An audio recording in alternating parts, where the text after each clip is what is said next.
Pergunta boa. É, Bom, eu sou filho de pianistas, eu sempre tive contato com música dentro de casa, mas era uma música mais ligada às tradições clássicas, tradição europeia, da academia, né? Meus pais professores e tal. E a música brasileira, ela penetrou na minha casa através dos meus irmãos, que compravam discos, LPs, né, naquela época. E eu acho que o primeiro álbum que me marcou, por acaso, é uma coletânea, não é um álbum assim específico de um artista. Mas eu comprei uma coletânea muito doida, assim, surreal, que reunia Djavan, Ivan Lins e Moraes Moreira. Era assim, era Djavan, Ivan e Moraes, era o nome da coletânea. E ali eu me apaixonei pelas músicas assim de cada um, eu percebi assim a linguagem de cada um, o estilo, e isso me fez ter um primeiro contato assim com o swing, com as harmonias, com as melodias, mas assim ainda muito incipiente, né? Eu ainda não expressava assim um interesse em ser músico. Era mais uma coisa de garoto mesmo. Eu lembro que foi um disco que me interessou e que eu comprei. Eu falei, mãe, esse disco aqui é pra mim. Então foi o meu primeiro álbum, uma coletânea de vários artistas. Cara, eu devia ter uns 7, 8 anos por aí, né? Eu acho que era mais ou menos essa idade. Eu já ensaiava um pouquinho de interesse em música através do piano. Meus pais pianistas e a minha mãe me deu umas primeiras noções, assim, tanto de leitura de partitura quanto de uns métodos infantis, coisas para criança. Então eu tocava ali Ó Susana, tinha umas pecinhas do livro da Leila Fletcher, né, que era uma educadora lá que tinha as musiquinhas para você aprender e tal. E assim, eu pegava sempre um pouco de livros, né? Era um pouco da tradição da minha casa, né? De aprender por partitura e tal. E a música brasileira ainda era... não era uma coisa que veio dos meus pais, sabe? É uma coisa que eu sinto que veio pelos meus irmãos e que vinha pela influência também dos amigos.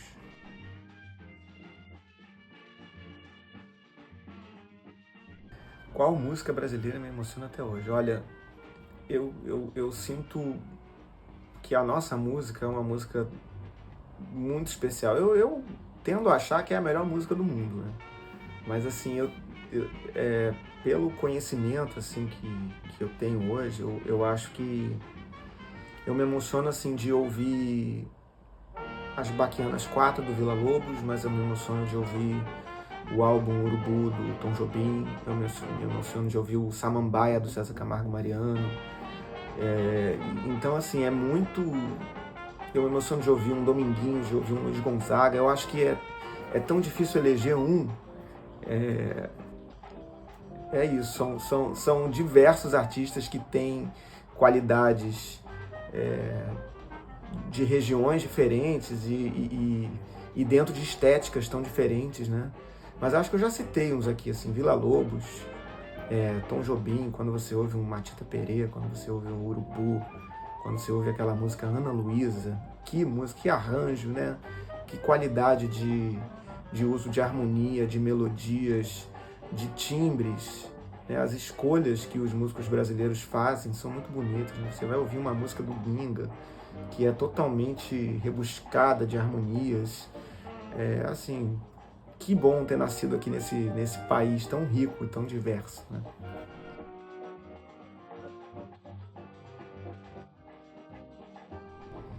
A música brasileira representou e representa para mim, vou dizer por que representou, representa assim uma libertação.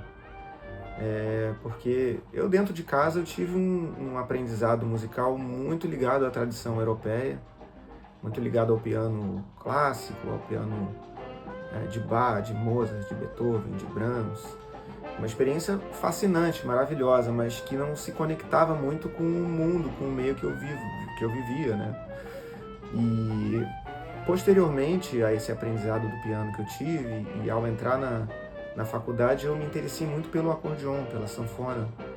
E a sanfona me trouxe uma profundidade ainda maior dentro do repertório brasileiro, de conhecer a obra do Luiz Gonzaga, do Dominguinhos, do Sivuca, dos sanfoneiros que eram instrumentistas, da música instrumental como um todo, né? Eu já reuni um pouco assim do Villa-Lobos, do Tom Jobim, eu já gostava muito da MPB, do Chico Buarque, mas assim, eu sinto que a sanfona ela trouxe uma completude assim para mim, e isso me libertou num sentido de que eu consegui trilhar meu próprio caminho, né? Então a música brasileira me trouxe, e a sanfona especialmente, que me trouxe essa música brasileira, ela me permitiu também viajar pelo país, fazer turnês com grandes artistas, fazer o meu trabalho em diversos lugares, dar aula em festivais, penetrar às vezes alguns rincões impenetráveis, assim. Então é maravilhoso, né? Poder ser artista e viver esse Brasil profundo. A sanfona, o acordeon, né? Eu prefiro chamar de sanfona porque ela veio através da música nordestina para mim, dessa paixão que eu tenho. Mas ela entrou já no final da minha adolescência, eu já sabia que eu queria ser músico, que eu queria ser compositor, que eu queria trabalhar com orquestração, com arranjos, e também ser músico de performance, né? Mas a sanfona ela apareceu ali pelos meus 19 anos, em que na época, assim, final dos anos 90, início dos anos 2000, o forró estava numa ascensão assim muito grande, o forró universitário, né? E foi esse forró universitário que abriu as portas um pouco para uma amizade com os músicos daquela época, da minha geração.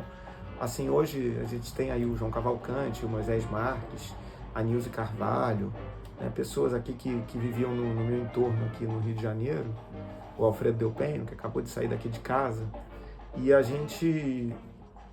aí esse forró ele acabou abrindo essa porta dessa música brasileira como um todo. Não que eu já não admirasse e já curtisse, mas eu ainda sentia que dentro da faculdade que eu ainda poderia ser talvez um compositor de música de concerto, sabe? Mas a sanfona ela veio afirmar em mim uma conexão com a música popular, né? que realmente se afirmou.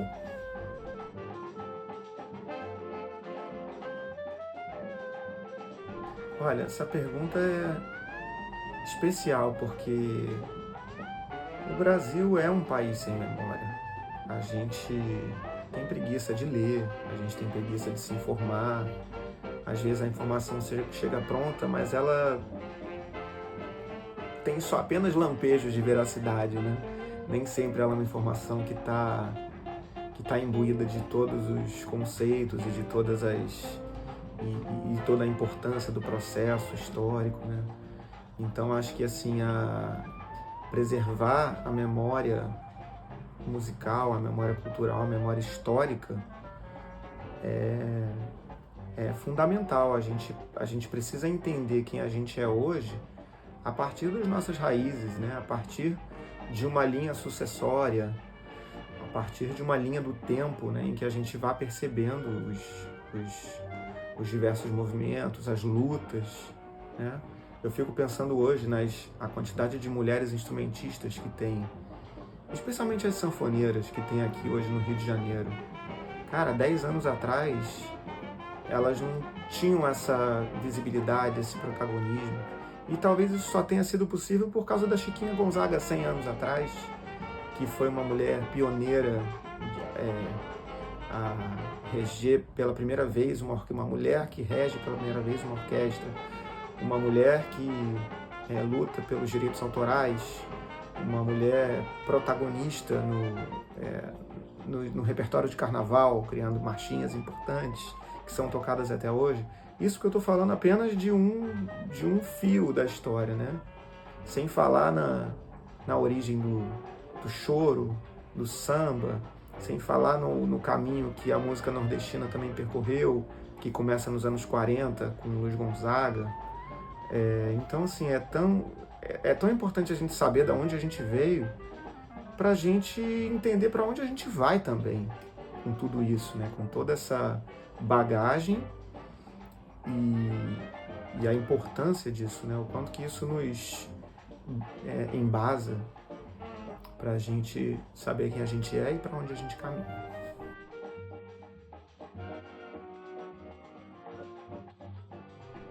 Eu acho que poderia ser mais, né? Sempre a gente quer mais. A gente quer, a gente quer que essa memória musical seja mais valorizada, mas assim, tem um, assim, eu sou um amante daquilo que eu entendo como raiz da cultura brasileira, né? Eu acho que assim, tem uma música de entretenimento, assim, que permeia o mainstream hoje, que é às vezes muito desconectada dessa raiz, sabe? Então, assim, às vezes você vai perguntar para um jovem que adora a música brasileira, mas que não sabe quem foi o Noel Rosa, não sabe quem foi o Chiquinha Gonzaga, às vezes não sabe quem é o Chico Buarque, que é um compositor vivo de uma importância, de uma magnitude imensa, gravado em todos os países do mundo. Então, assim, acho que seria muito importante que esses jovens crescessem com um sentido de identidade também, né? De entender, poxa, a gente veio disso, né? Essa memória é tão importante, é tão necessária para que a nossa identidade fique... como é que eu vou achar a palavra correta para isso? Mas que a nossa identidade seja consolidada perante nós mesmos.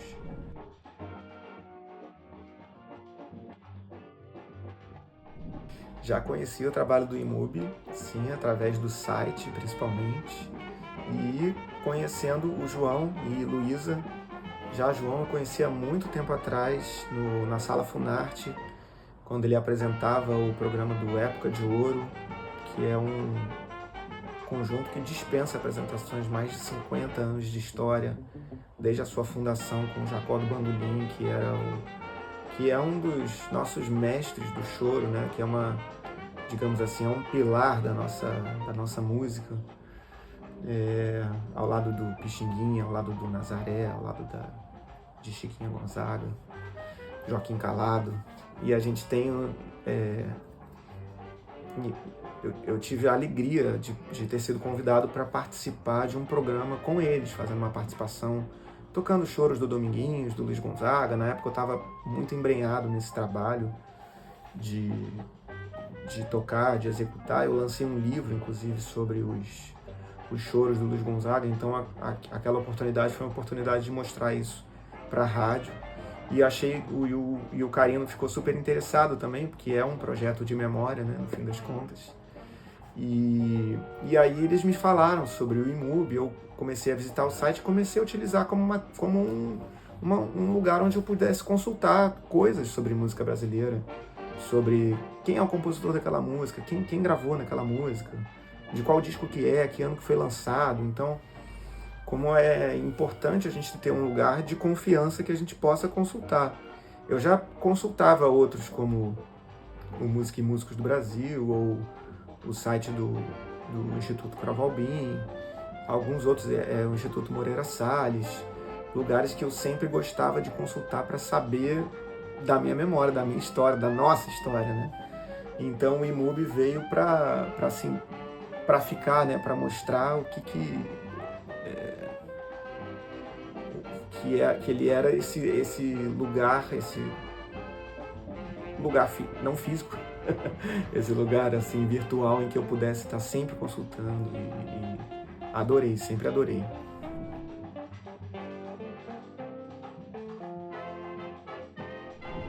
Olha, acho que o IMUB é um lugar em que vocês podem buscar, fazer buscas aprofundadas, né, sobre detalhes, sobre créditos. E a gente vive hoje um momento que é meio que uma crise desse crédito de quem é o músico que gravou em alguma coisa, quem é o compositor.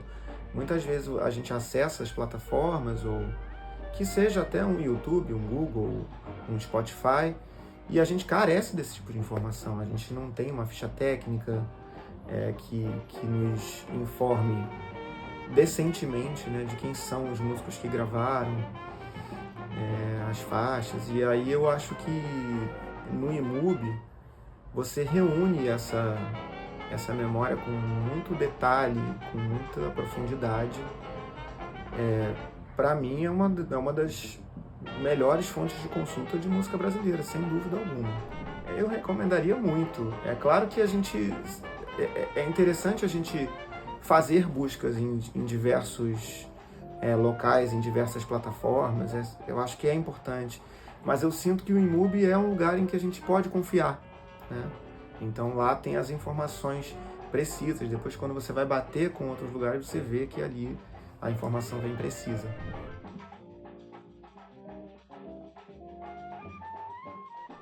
O IMUB seria aquele nosso HD externo, né? Assim, o que a gente não pode lembrar, a gente vai lá no IMUB e consulta. Então, que maravilha a gente poder ter esse lugar que a gente confia.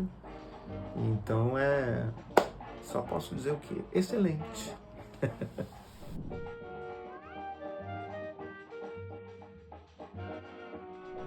Manter a nossa identidade intacta, mas manter intacta com um sentido de futuro também, de entender de onde viemos, o que somos e para onde vamos.